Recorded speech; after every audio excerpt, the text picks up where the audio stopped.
안녕하세요. 단체 급식 6주차 강의를 시작하도록 하겠습니다. 그동안 잘 지내셨는지요? 네, 지난 시간에는 그 해습에 대해서 제가 일반적인 얘기를 쭉 드렸던 것 같습니다. 다시 한 번 더 이제 리뷰를 한다면은,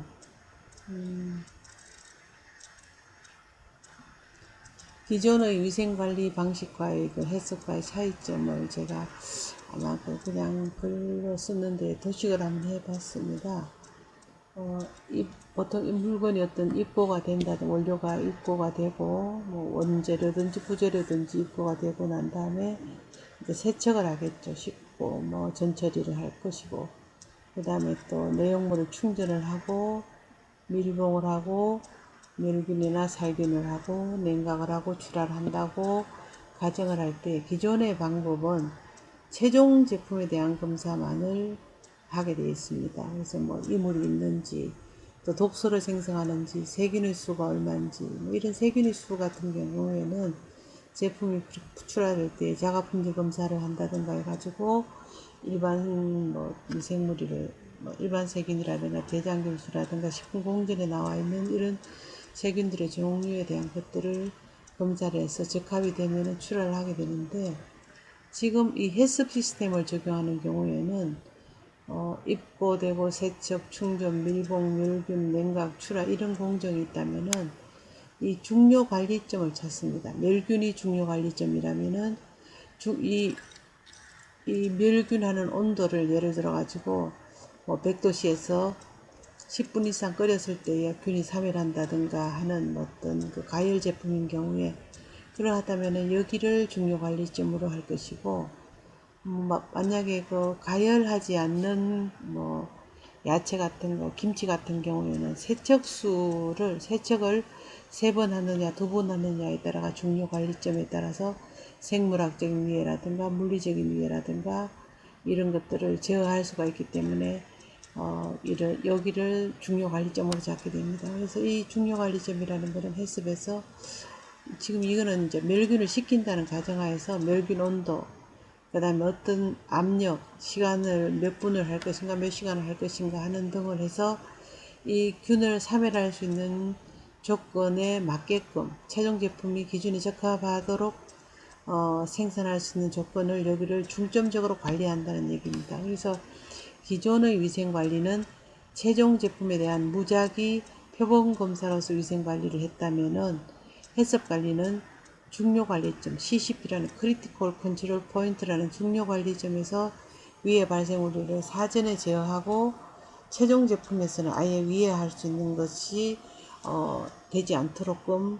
그런 것을 제거하는 것이 바로 보면은 의무 적용 시기는 보면은 매출이라든가 종업원의 규모에 따라서 차등 적용을 하게 됩니다. 그래서 어묵이라든가 연체류, 의류, 연체류, 조미 가공품, 냉동식품, 피자, 만두, 면류, 빙가류, 비가일식 음료, 레토르트 식품은 요기에 해당되는 식품들은 연매출 1억 미만 혹은 종업원이 5인 이하인 경우에는 2012년 12월 1일까지 이 해썹 인정을 받아야 됩니다.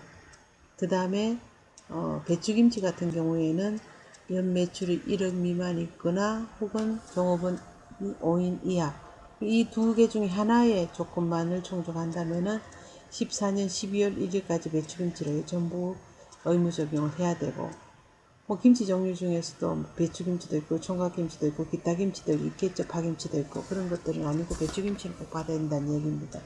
그 다음에 의욕 소세지라든가 또뭐 과자 캔디류, 음료류, 음료류 중에서 비가열은 제외한다니까 비가열 음료는 여기에서 다 받아야 된다는 얘기죠.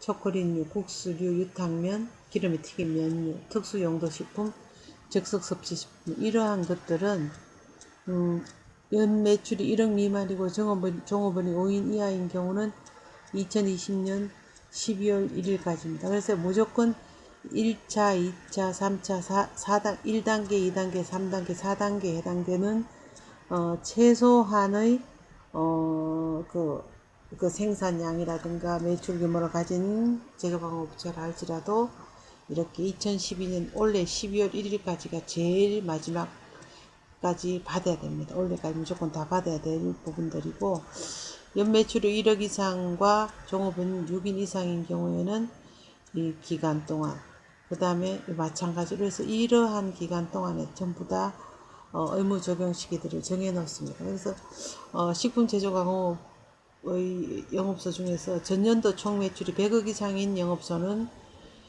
영업소에서 제조가공하는 식품은 이 종류에 상관없이 2017년 12월 1일까지 시행을 해야 됩니다. 그래서 2006년부터 시작해서 2020년 12월 1일까지 무조건 S벌 의무 적용을 해야 된다는 것을 알고, 여기는 좀 전에 설명을 다음에 있는 것 같습니다. 하여튼 이 식품 안전성을 확보하기 위한 시스템이 바로 해썹이라는 것을 여러분들이 기억을 꼭 하고, 이 해썹을 수행하기 위해서는 12절차 및 7원칙이 있습니다. 그러면은 준비 5단계가 뭔가 하면 해썹팀을 구성을 해야 되겠죠. 누가 해썹팀장인지, 그 다음에 누가 팀원인지, 뭐 생산 파트 중에서 이렇게 뭐 포장을 하는 단계에 있는지, 내포장을 하는지, 전처리하는지, 이런 해썹팀에 대한 구성 조직도가 있어야 되고, 그럼 어떤 제품을 만드는지에 대한 제품 설명서가 있어야 되겠죠. 예를 들어서 뭐 초콜릿 제품 만들면은 초콜릿 원료부터 원부 재료가 들어오는 입고 과정서부터 시작해가지고 뭐 선별하고 분쇄하고 뭐 로스팅하고 뭐 코팅을 하고 내포장을 하고 외포장을 해가지고 박스 포장해서 보관했다 출하한다든가 이 제품 설명서를 작성을 해야 되겠고, 또 용도를 확인하고 공정 흐름도를 작성하고 공정 흐름도를 또 현장에서 직접 볼 수 있는 그런 준비 5단계가 있고, 보여드리는 그 위의 요소 분석에 대한 1원칙입니다. 사실 실제 이거는 여러분들한테 이렇게 인터넷 유튜브를 통해서 이렇게 그 강의를 듣다 보면은 참 이해가 굉장히 안 가는 부분들이 많습니다. 근데 이제 그래도 이 해석이 어떠하다는 것에 대한 것들을 여러분들이 어떤 개념 정리를 한다고 생각을 하고 진행을 하게. 위에 이론칙은 위의 요소를 분석을 합니다. 그럼 어떠한 인체의 건강을 해할 우려가 있는 생물학적, 화학적, 물리적인 인자가 어떠한 위해가 있는가. 예를 들어서 뭐 그 금속, 뭐 칼, 이렇게 뭐 커트칼 조각이 있는가, 아니면 뭐쇠 조각이 있는가, 유리 조각이 있는가 하는 그 물리적인 인자가 있을 것이고, 화학적이라면 화학적인 어떤 뭐 중금속이라든가 화학적인 어떤 뭐 살충제 성분이 있다든가 뭐 다이옥신이 있다든가 이런 것들이 있겠죠. 생물학적으로 본다면은 세균이라든가 미생물적인 거, 그죠? 그런 것들이 있을 거고, 이런 위해 요소를 분석하기 위해서는 위해 요소와 이를 유발할 수 있는 조건에 관한 정보를 수집하고 평가할 수 있는 일련의 과정으로 생산 각 단계에서 발생할 우려가 있는 위해 요소를 규명하고 평가를 해야 되는데, 이 공정 흐름도에 따라서 각 생산 단계별 위해 요소 전제 유무를 파악한 후에 진행을 한다, 이렇게 되어져 있습니다. 그래서 이 생물학적인 어떤 그 위에는 뭐 세균이라든가 바이러스라든가 미생물, 기생충이라든가 원충이라든가 아니면 이런 독소와 같은 것들 볼 수 있겠고, 화학적이라고 한다면 독버섯, 폐류와 같은 자연독도 있을 테고, 식품 첨가물과 같은 것들도 있을 테고, 농약도 있고, 뭐 세제류 같은 게 혼입되어 있을 수도 있으니까 이런 것들에 대한 위해 요소를 제어할 수 있도록 먼저 이제 파악을 한다는 얘기죠. 또 물리적인 것은 뭐 돌이라든가 금속 조각이라든가 유리 조각, 머리카락, 기타 이물 같은 것들이 될 수 있겠죠. 뭐 하다못해 뭐라 그럴까요? 그 벌레 같은 거 이런 것들도 여기 들어갈 수가 있습니다. 그 다음에 위연석을 분석. 그 다음에 이 위의 요소는 여기 쭉 나오네, 그죠? 이 단지급식에 사용하는 식재료 및 조리 공정 과정에서는 위 세 가지의 위 요소들이 모두 잠재해 있으나 특히 생물학적인 위 요소가 발생 빈도가 높다. 무슨 말인가 하면은 이 세균성 식중독이라든가 바이러스라든가 원충 기생충과 같은 것들에 감염돼서 이게 감염된다, 이 독소를 낸다든가 해서 이 식중독을 일으키는 경우가 많기 때문에 특히 단체급식에서는 이 부분을 더더욱 유의를 해라. 화학적인 위해라든가 물리적인 위해는 가공식품을 쓴다든가 할 적에 사실 다 거의 웬만하면 해썹이 진행되는 해썹 인정을 받은 업체에서 물건을 가져오면은 대부분 제어가 됩니다. 그리고 뭐 야채라든가 채소와 뭐 과일 같은 경우에는 세척수를 이렇게 세척수를 CCP로 두고 여러분들이 뭐 3번 세척을 한다든가 하면 웬만하면은 이런 금속이라든가 이물 조각 같은 것들, 지푸라기 같은 게 다 이렇게 다 제어가 됩니다. 그 다음에 중요 관리점이라는 것은 무엇인가 하면 크리티컬 컨트롤 포인트가 우리가 CCP라고 하는데 CCP B1이다, CCP P 뭐 2다, CCP 뭐 C다. C는 보통 없습니다. 왜냐하면 케미칼은 원료가 들어올 적에 벌써 다 제어가 된 상태로 들어오기 때문에 B 같은 경우는 바이올로지컬 생물학적인 걸 얘기하고 P 같은 경우는 물리적인 것을 얘기를 합니다.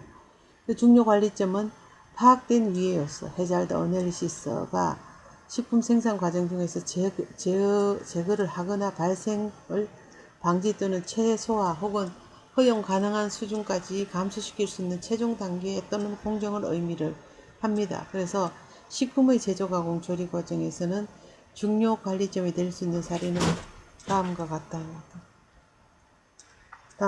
해서 첫 번째는 미생물 성장을 최소화할 수 있는 냉각 공정이나 병원성 미생물을 사멸시키기 위해서 특정 시간 및 온도에서 가열 처리를 한다든가 pH라든가 수분 활성도를 조절한다든가 혹은 배지 첨가와 같은 제품 성분을 이제 배합을 합니다. 그 다음에 이제 캔의 충전 및 밀봉과 같은 가공 처리, 금속 검출기에 의한 금속 이물 검출 공정 이런 것들이 보통 대체로 CCP가 될 수가 있다는 얘기인데 아마 이렇게 제가 여러분들한테 말씀을 드리면 실질적으로 이해가 좀 어려울 수도 있는데 이 CCP를 결정하는 좋은 방법은 이제 결정도를 이용합니다. 이 결정도에서는 그 위에 중요한 그 위에 어떤 그 대상으로 된 위의 요소를 보고 적용을 시키는 다음 페이지 있을 겁니다. 여기 있네. CCP 결정할 때는 어떤 것을 그러면은 중점적으로 관리해야 되는가 하는 결정도는 이거는 식약처 홈페이지에 식품안전나라 같은 데 있습니다. 보면은 질문을 던집니다. 이 확인된 위해 요소를 관리하기 위한 선행 요건 프로그램이 잘 관리되고 있는가. 제가 헬스 플랜을 진행하기 전에 선행 요건이 작업장 관리라든가 뭐 개인위생이라든가 창고 관리라든가 뭐 용수 관리라든가 운송 관리라든가 이런 선행 요건이 있다고 그랬죠. 그거는 아마 뒤에 제가 설명을 드릴 기회가 있을 것 같습니다. 그래서 이 선행 요건을 잘 관리하고 있는 그런 프로그램이 있다면은 이거는 CCP가 아니고 CP로 잡으면 됩니다. 이것만 잘 관리를 하면 된다는 얘기입니다. 크리티컬 포인트로만 잡으면 되고 이를 관리를 할 수 있는 프로그램이 없다면은 아니오로 간다면은 그러면 요간 단계 다음에 그 이후 공정에서 확인된 위해 관리를 위한 예방 조치 방법이 있는가 했을 때 있으면은 그 다음대로 넘어가면 되는데 없으면은 아니요 하면은 이 공정에서 안전을 위한 관리가 필요합니까 해서 아니요 하면은 요건 CP로 잡으면 되지만 필요할 적에는 공정이라든가 절차라든가 제품을 변경해 가지고 이 예방 조치를 만들면 됩니다. 그 다음에 이 예방 조치를 하는 방법이 있는가 예로 넘어가면 이 공정은 뭐 예를 들어서 살균 뭐 세척 공정이다. 그 다음에 뭐 조리 공정이다. 또 뭐 살균 공정이다. 뭐 이렇게 있을 때 이 각각의 공정들이 있다면 이 공정은 이 위에의 발생 가능성을 제거하거나 허용 수준까지 감소시키는가 했을 때 감소를 못 시키는 경우는 그 다음 넘어갑니다. 감소를 시키면 이건 전혀 중요하게 관리할 필요가 없죠. 근데 감소를 못 시킨 경우에는 아니오로 넘어가서 확인된 위의 오염이 허용 수준을 초과하여 발생할 수 있는가 이렇게 했을 때 또는 오염이 허용할 수 없는 수준으로 증가할 수 있는가 했을 때에 증가할 수 있으면은 또 예로 다음 단계로 넘어가고 요거를 관리를 잘하면은 증가 안 된다 했을 때는 그냥 CP로 그냥 요건 중점 그냥 관리만 하면 됩니다. 그다음에 증가할 수 있으면은 그 다음 단계로 넘어가서 이 다음 공정에서 확인된 위해를 제어하거나 발생 가능성을 허용 기준치까지 감소시킬 수 있습니까? 하면은 예 하면 요거만 관리하면 되지만 그거를 감소시킬 수 없을 때는 요걸 CCP를 잡아줘야 됩니다. 그래서 이렇게 CCP를 결정을 해가지고 진행을 하게 됩니다. 그래서 학교 급식에서는 일반적으로 CCP를 한 8가지 정도를 사실 많이 잡고 있습니다. 그래서 원은 잠재적인 위해 요소를 배제하도록 식단 구성을 검토해라. 예를 들어서 샐러드와 같은 것을 가열하지 않는 식품을 만들 때는 이거는 어떤 그 식단에서 아예 배제를 시켜 일반적으로 보통 배제를 시킵니다. 배제가 안 된다면은 CCP1으로 잡아가지고 잠재적인 위해 요소를 배제 이 식단을 그냥 관리를 잘 해야 되겠죠. 그러면은 샐러드 생야채와 같은 것들 세척이라든가 또 어떤 드레싱을 넣어가지고 배식하는 데까지 걸리는 시간을 빨리 한다든가 이렇게 해줘야 되겠고, 두 번째 CCP로 잡는 것은 잠재적으로 위험한 식단은 공정관리를 통해서, 그렇죠, 온도라든가 시간관리를 해주라는 얘기인데 이렇게 넘어갑니다. 위험한 식단을 구태여 사용을 한다면은. 그 다음에 CCP3인 경우는 식재료 검수할 때에 온도라든가 가공식품의 유통기한을 확인하는 것을 보통 CCP3으로 잡고, 유통기한이 넘어갔다면 이건 사용하지 않아야 되겠죠. 그죠? CCP4는 식재료 저장 시 냉장 냉동 온도를 보고 이 냉동 온도가 만약 이탈이 된다든가 하면 안 되기 때문에 항상 냉장 냉동 온도를 체크를 하게 됩니다. 5도씨 이하, 그 다음에 마이너스 18도, 20도 이렇게 할 적에 이게 이 온도 관리에 대한 기록지를 전부 다 적게 됩니다. 적게 되고 관리를 체크를 하는데, 이 그 온도, 원래 냉동고에서 갖고 있는 온도계도 있지만 보조 온도계를 달아가지고 서로 두 개를 확인해서 이 온도 범위가 오차범위 있어야지만 이 두 개가 서로 이제 잘 작동되고 있다고 봅니다. 그래서 요거 이탈되면은 그 안에 보관됐던 식품들은 전부 폐기 처분을 한다든가 해야 되기 때문에 여기를 중점적으로 관리하는 온도 관리, 그 다음에 생으로 먹는 채소라든가 과일의 소독액 농도를 집중적으로 관리함으로 해서 위해 요소를 제어를 할 수가 있겠고, 그 다음에 식품 취급 과정의 교차 오염 여부 및 조리 온도입니다. 그래서 취급할 때에 생선이라든가 육류라든가 이런 것들이 생야채하고 같이 교차가 될 수 있게끔 칼 도마라든가 조리 도구를 같이 쓴다든가 같이 전처리를 한다든가 이렇게 되면 안 되니까 그러한 것들에 대한 것을 잘 관리하기 위해서 CCP6을 잡습니다. 그리고 조리하는 데 걸리는 온도, 중심 온도가 75도에서 1분 이상이라든가 어패류는 85도씨에서 1분 이상이라든가 이런 조리 중심 온도, 외부의 온도가 아니고 중심 온도가 그렇게 도달되어졌는지 중심 탐침 온도계를 사용해서 이렇게 CCP 크리티컬 컨트롤 포인트를 6번으로 잡고, 그 다음에 CCP 3번은 배식 및 운송 상태에서 운송 과정에서 위생 상태라든가 온도라든가 시간.